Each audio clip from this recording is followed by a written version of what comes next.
Season 4 of Diablo 4 is here, but is it any different? In this video, I just want to share with you something of a casual gamer's look at what the Loot Reborn update does to Diablo 4, if it's any different, how it impacts the experience. Just through my 4 to 6 hours of playing, I've got a new character up to level 28, and this is what my experience has been like. I'm just going to go through how it's been different and how much fun it's been. So let's go through what some of these changes are and how it might impact the way that you play. So just jumping right into Diablo 4 here, I started a new character for the season, a sorcerer class, which I've never played with before, which is really fun. And as I said, it's a casual gamer approach, right? I haven't gotten to the pit stuff yet, which is a little bit later in the journey. I'm up to level 28. And I know that there are some big, complicated differences that take place later on in the game as you get up to like hundreds, 200 levels, whatever. But what you want to know, probably from a more casual perspective, is hey, Diablo 4 is kind of fun. Should I get back into it and play it? Is it any different? And how is it different? So the first thing that I will say is that it just doesn't feel as different as Blizzard said it would. And that, I wouldn't say that bugs me, but I'm not really sure that it's going to make me like go back in and put another 200 hours into the game or something like that. So I think the first thing that you'll notice is, similar to before, is that Helltides rule the roost of your experience. So you see I'm on a Helltide right here. It has a certain amount of time left. And, if I get myself into it, it is a non-stop onslaught of enemies and mini-bosses. And what I will say is that the gear is much, much better. And they give you more of a reason to continue to play. And that really manifests itself in these cinders that you get. You see them up there in the upper right where it says 26. I basically get these cinders, and what the cinders do is they are just a consumable where you get 100 of them, and these chests show up in the Helltides, and as the chests show up in the Helltides, you end up, getting really good stuff from them. And I would say in general, really good loot drops much earlier. And of course, you can access the Helltides earlier as well, which is cool. I do enjoy that. I've already, at level 28, I've already got a bunch of legendary gear. And, I'm sure that part of that has to do with the new crafting system, which I'll get to in a second. But just finishing up Helltides here, in general, it's just a big onslaught. There's a lot of energy of enemies. There's a lot more mini bosses from what I can see so far and what I understand. And there's what I think is a pretty cool, fun system that takes probably too long to actually go into practice, but essentially what it does is it makes the Helltide harder. It makes it more difficult as you play it. It basically says, the demons of hell or something have gone into a frenzy, and then it says, hey, everything's going to get really harder. You're going to get more enemies, and the enemies are going to be a little bit more difficult. I have not had any problems with that so far, as like, I don't think I've ever died in a Helltide. And I've barely died at all. I think part of that is the gear. So I've got some, just like the gear drops are very frequent, and they're much better than I was when I was leveling up my first character to this level, of 20. I guess I just leveled to 29.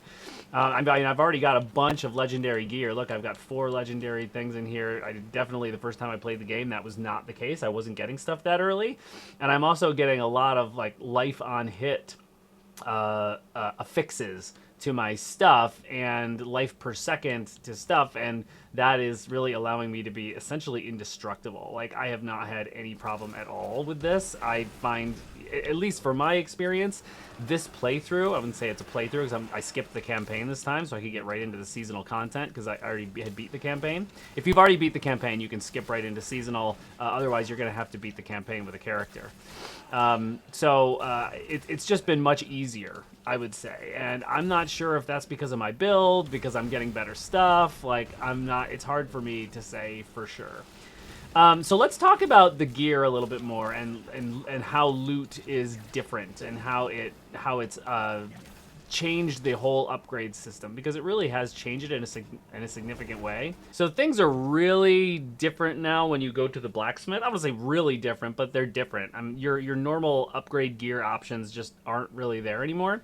And so, you know, we're here in Kyovashad, so we'll go over to the blacksmith, and you see now it's just quite different. So if I take the mouse here, you'll see that my options are salvage, which I always had, repair, which we always had, but now no just regular upgrading like normal with where you just drop something into the slot and then you use the consumable items that you get to do it, the resources.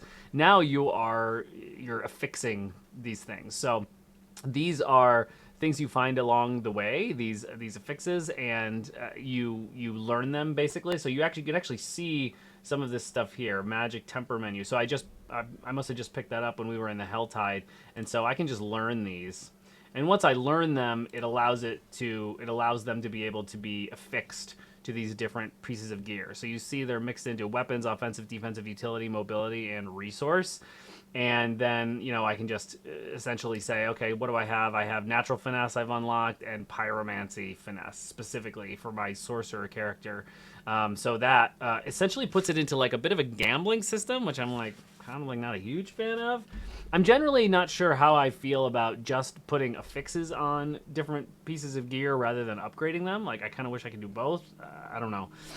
But it's kind of gambling. So you see how there's 4 things here: damage to crowd-controlled enemies, damage to close enemies, damage to distant enemies. They've gotten rid of the sort of conditional types of enemies, like an enemy that's been damaged in the last 3 seconds is the one affected or something like that. They kind of got rid of that. So now it's like crowd controlled, close, distant. They've simplified that. I appreciate all the simplification, by the way.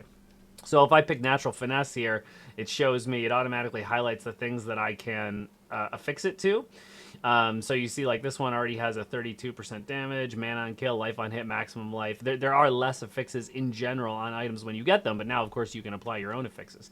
So if I want to put the Torment Staff of Engulfing Flames here, drop it into here, you can see I've already got one there. So it's going to ask me to redo it. So gloves, I've already got that as well. Here. Now this ring here, loyalty attrition ring, I haven't applied the natural finesse affix to. So I'm going to get one of these 4. I don't know which one I'm going to get. It also takes resources, as you can see.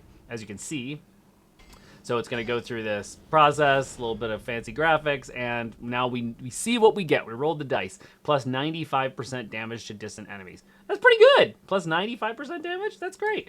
I don't love that I don't know what I'm going to get. Like, I kind of wish that I could, like, more specifically tailor the build, I guess. But it's okay. It's okay. It's not terribly bad. But I think in general, like, I kind of feel about it in a similar way to everything. Like, it just doesn't impact my experience of playing the game all that much. It maybe makes it slightly easier to decide, hey, like, I guess I should upgrade this or that because there's less going on as far as the different affixes that are in the gear to begin with. Like, plus 25 intelligence, plus 7 life. It's a little bit easier to decide if you're going to actually upgrade it or not, for the most part. So the other bigger gameplay thing that you're going to see here, well, is masterworking, which I haven't even gotten to yet, so we're not going to get to that. So you see it up here. It's grayed out, masterworking, and that, I believe, is where you level up your affixes or something like that.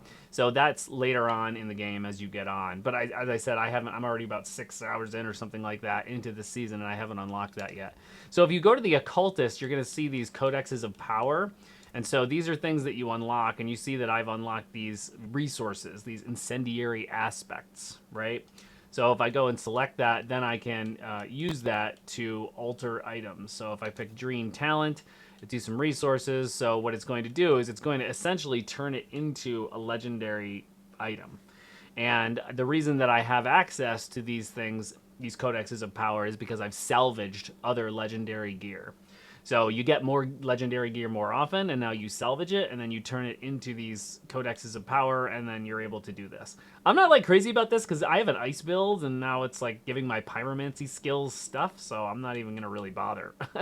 It costs 6,888 gold, and it's going to take all of these resources here, of which I have plenty. But I'm not even going to bother with that because it's pyromancy based, and I don't have a pyromancy build. So I just got to keep salvaging stuff, and what I need to do is I need to find some, since I have an ice build, I need to find some ice type legendary items to salvage, and then I'll be able to sort of imbue those things with the Codex of Power inside of those things. So I like that gear stats are simplified. I think that's good. I think that's really good in general. I don't like it to be more complicated. Like I've seen a couple of other people sort of be like, oh my gosh, I don't like this more complicated. There's always a lot of ego in these things for people. And if you're like a big PoE player and you just love these crazy complicated builds, you're obviously not going to like this being dumbed down a little bit. But hey, I dig it. You know, I'm fine with it. It's easy for me, like as a casual Diablo 4 player who would love to like see if I can figure out a way to get 50 to 100 more hours in this and have some fun. It's good. It's good. But I just don't, there's not a whole lot that's different. There's not enough that's different. I guess I was surprised with that. It's fun. It's addictive because there's more enemies to kill. But other than that, I don't know, because the new story here is really just a glorified set of fetch quests. If you go to the map, you'll eventually unlock this, and you'll see down here, it's the Iron Wolves encampment, and you have, that's essentially what this season's new, like, storyline thing is. And so it's this group of people, they're going through all sorts of problems, and you talk to their leader, and the leader sends you on a lot of, I wouldn't call them fetch quests, actually, I would call them, like, you know, go kill this, go check out this caravan, show me how I've fared against hell. So every time that I go into a Helltide and I go kick a bunch of butt, I get this Iron Wolves honor currency, basically, and that gives me this stuff, which allows me to unlock more gear. So I just claimed this unique reputation catch, apparently. And if I go and find it in my inventory, there it is, and we'll see what I get from it. A ton of fragments, and looks like I got some... Are those, what kind of boots? Unique boots. Yeah. So, yeah, you get some good stuff. Like there's basically like there's more gameplay systems around unlocking more loot. Like it's just playing into the dopamine in a very big way. But there's nothing crazy awesome about this Iron Wolf stuff with Suda the Anvil. Like nothing crazy here. She just sits here in this same place like all game and sends you on a bunch of places. Maybe it gets more interesting later. I'm only on level 29, so maybe it gets more interesting later, but you know. So in general, like, what do I think? Like from a casual gamer's perspective, like, can I squeeze another 50 to 100 hours out of this? I would say maybe, you know? I mean, like, I'm having fun with it, but like not really more fun than I had before. Like for me, like the changes are sort of following the law of diminishing returns. Like they're not big enough changes for me to be like, yeah, this is so different. And the reason that I care about that is just because it was sort of marketed as like Loot Reborn, right? And it doesn't really feel a whole lot reborn. Now, if I was super hardcore, this might feel different for me. Like if I'd spent 300 to 500 or 1,000 hours playing Diablo 4 before, and now I see like some of the core crafting systems that have changed, it might feel much more different to me. But in the position that I'm in, probably putting like 50 to 60 hours into Diablo 4 before, beating the campaign, doing a little bit more, and now jumping into Season 4 and just seeing like how it's different from my first 50 to 60 hours playing, just not really all that different. Doesn't change the experience a lot. It's fun, but you know, it's just sort of like more enemies, more loot, and more frequent legendary loot earlier. And a new crafting system, which is more like just changing from apples to a different type of apple than like apples to oranges. Like they're essentially very similar. But I love this game, and I'm still a Diablo 4 defender in general. I have a lot of fun with it. I think it's beautiful. I think it's very fun to play. It's super addictive. The atmosphere that they strike is great. I loved the campaign. All the core Diablo 4 stuff, I think, is still really, really great. There's just not as much different as maybe I thought there would be. So anyway, if this was valuable to you at all, hey, I'm a small channel. A like and subscribe goes a long way. And I guess I'll see you next time. Don't forget to have fun.